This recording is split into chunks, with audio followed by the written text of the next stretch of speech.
नमस्कार, उज्ज्वलाच किचनमध्ये तुमचं स्वागत आहे। तर आज आपण रक्षाबंधन विशेष फक्त दुधाचा वापर करून कलाकंद कसं बनवायचं याची रेसिपी बघणार आहोत। फक्त थोड्याशा टिप्स फॉलो केल्या तर घरच्या घरी मस्त असं दाणेदार कलाकंद बनवून तयार होतं। तर मग रेसिपीला सुरुवात करूयात। तर सगळ्यात अगोदर कलाकंद बनवण्यासाठी इथे मी 2 लिटर फुल क्रीम दूध घेतले। तुम्ही तुमच्या घरी येणारं कोणत्याही ब्रँडचं फुल क्रीम दूध घेऊ शकता। तर सुरुवातीला दूध गरम करण्यासाठी ठेवला आहे। त्यासाठी ज्याचा तळ जाड असेल अशाच कढईचा वापर केला आहे। त्यानंतर इथे तुम्ही बघू शकता दुधाला एक उकळी आलेली आहे। दुधाला छान उकळी आलेली आहे। तर आता लगेच यामध्ये अर्धा कप साखर घालणार आहोत। याचं वजनी प्रमाण म्हणाल तर 125 ग्रॅम इतकी साखर घातली आहे। साखर ही दुधाला उकळी आली की लगेच घालायची आहे। त्यानंतर साखर ही ढवळून व्यवस्थित विरघळून घेतली आहे। साखर दुधामध्ये पूर्णपणे विरघळली की यामध्ये सगळ्यात महत्त्वाचा इन्ग्रेडियंट्स घालणार आहोत, ज्यामुळे कलाकंदला दाणेदार टेक्स्चर येतं। तर इथे मी फक्त 2 चिमूट सायट्रिक ॲसिड घातला आहे। सायट्रिक ॲसिड घालताना थोडंसं क्रश करून या पद्धतीने घालायचे। त्यानंतर लगेच मिक्स करून घेतले। जर सायट्रिक ॲसिड नसेल तर अर्ध्या लिंबाचा रस काढून तो एकदाच न टाकता असा शिंतोडे टाकत दुधामध्ये घालायचा आहे। तुम्ही जर एकाच वेळी घातलात तर दूध फाटू शकते, त्यामुळे या टिप्स नक्की फॉलो करा। सायट्रिक ॲसिड किंवा लिंबूचं सत्व दुधामध्ये घातलं की याला कंटिन्युअसली ढवळत राहायचं आहे, नाहीतर दुधामध्ये जे दाणे तयार होतात ते तळाशी लागू शकतात।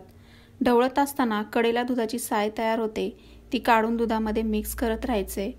तर आता दुधामधील पाण्याचा अंश जो आहे तो हाय फ्लेमवर आटवून घेणार आहोत। कुठेही गॅसची फ्लेम लो केलेली नाहीये। तर इथे तुम्ही बघू शकता दूध दाटसर व्हायला सुरुवात झालेली आहे। दुधाला खूप मस्त असं टेक्स्चर आलेलं आहे। तर या स्टेपला अर्धा चमचा वेलची पावडर घालायची। त्यानंतर मिक्स करून घेतले। जेव्हा दुधामधून पाण्याचा अंश कमी होऊन दूध दाटसर होतं तर अशा वेळी गरम दुधाचे शिंतोडे हातावर उडतात। तर प्रोटेक्शनसाठी एखादं झाकण अशा पद्धतीने धरायचं आहे, ज्यामुळे हातावर शिंतोडे उडणार नाहीत। तर आता पुढची प्रोसेस करूयात। त्या अगोदर तुम्ही जर चॅनलवर नवीन असाल तर चॅनलला नक्की सबस्क्राईब करा। त्यासोबतच बेल आयकॉनही क्लिक करा। तर इथे तुम्ही बघू शकता दुधाचा घट्टसर गोळा तयार व्हायला सुरुवात झालेली आहे। या स्टेपला सगळ्यात शेवटी 2 चमचे साजूक तूप घालणार आहोत। तूप घातलं की लगेच एकजीव करून घेतले। तर आता कंटिन्युअसली याला हलवत राहायचे जोपर्यंत या मिश्रणाचा गोळा तयार होत नाही। तर या प्रोसेसला थोडा वेळ लागतो, पण याचा फायनल रिझल्ट खूप मस्त येतो। शिवाय घरी बनवलेल्या पदार्थाची चव ही थोडी जास्तच छान लागते। तर इथे तुम्ही बघू शकता याचा गोळा तयार झाला आहे। यातील पाण्याचा अंश देखील पूर्णपणे कमी झालाय। याची कन्सिस्टन्सी तुम्ही बघू शकता। अशाच कन्सिस्टन्सीला गॅस हा बंद करायचा आहे। ज्यामध्ये कलाकंद बनवायचे त्या भांड्याला तूप लावून हे सगळं मिश्रण त्यामध्ये ओतणार आहोत।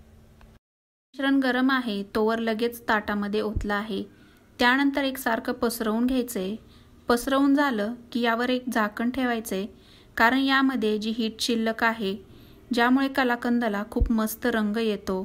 त्यामुळे झाकणच ठेवून याला थंड करायचे। पूर्णपणे थंड झाल्यानंतर याच्या वड्या पाडून घ्यायच्या आहेत। तर इथे तुम्ही बघू शकता कलाकंदाला खूप मस्त असं दाणेदार टेक्स्चर आलं आहे। फक्त दुधापासून खूप मस्त असं कलाकंद तयार झाले। तर या रक्षाबंधनला तुम्ही सुद्धा नक्की ट्राय करून पहा। या अगोदर नारळाच्या वडीची सुद्धा रेसिपी अपलोड केली आहे, ती सुद्धा नक्की बघा। तर पुन्हा भेटूया अशाच नवनवीन रेसिपी सहित।